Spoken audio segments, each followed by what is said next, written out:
prior to 2013, hepatitis C therapy was with interferon-based therapies with a number of other agents, but always with interferon. And interferon has some known anti-cancer properties. It's approved for treatment of, say, renal cell carcinoma, melanoma, for example.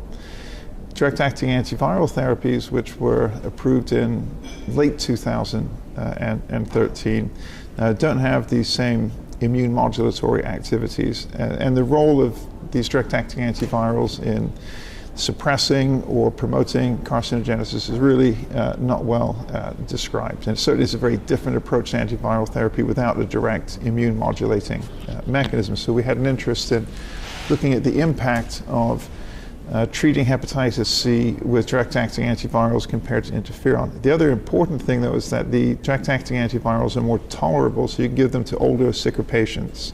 And in addition, the cure rate is in the high 90s compared to, say, around 40-50% with interferon. So if getting rid of hep C is helpful in making cancer less likely, you would see a benefit to treating with direct-acting antivirals compared to interferon. Our findings were that if you look at non-hepatic or non-hepatocellular carcinoma cancers overall, they are statistically significantly less. I think the number was around 12% less risk overall of getting any non-hepatic cancer if you were treated with direct-acting antiviral agents when adjusting for all things like age, smoking frequency, weight, etc. So there was an independent reduction in overall cancer risk. And there were several cancers that were also specifically significantly less likely. That included prostate cancer, lung cancer, leukemia. The Kaplan-Meier's for cancer-free survival, the curves for patients who received interferon versus direct-acting antivirals separated early in follow-up, and then the degree of separation increased over time. So there was an ongoing and increasing benefit in terms of reducing cancer risk. So what are you speculating is going on? Why is the eradication of hepatitis C having this effect? I think the most obvious hypothesis is that hepatitis C is a fairly potent carcinogen. The mechanism of that is less clear. We do know that hepatitis C has some immunomodulatory effects in and of itself, and immune activation and immune surveillance are important parts of keeping cancers at bay.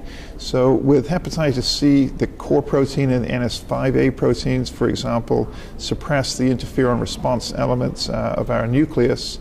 When you treat hepatitis C, you'll lose those proteins and increase basal and perhaps responsive activation of the interferon response elements, just as a hypothetical example. And that increased immune surveillance and activation could lead to decreased carcinogenesis. 2 phase 3 studies, you'll have thousands of patients involved. In this instance, we had 146 million people in a database, and we had tens of thousands in the different treatment groups. And we were able to look at in a more robust way whether there's a signal for increased risk of cancer, for example, in association with direct-acting antivirals. And this study included any of the direct-acting antivirals. It could be sofosbuvir, it could be a protease inhibitor, etc., NS5A inhibitor exposure. We didn't see not even a trend for increase in risk. As you know, we saw the opposite. We saw a protective effect of treatment with direct-acting antivirals. That's not something we could have known before we did the analysis. So would you say it kind of puts to rest any concerns about a carcinogenic effect of these drugs? I think so. It's fairly compelling data at this point. I would say yes, that's really been put to rest.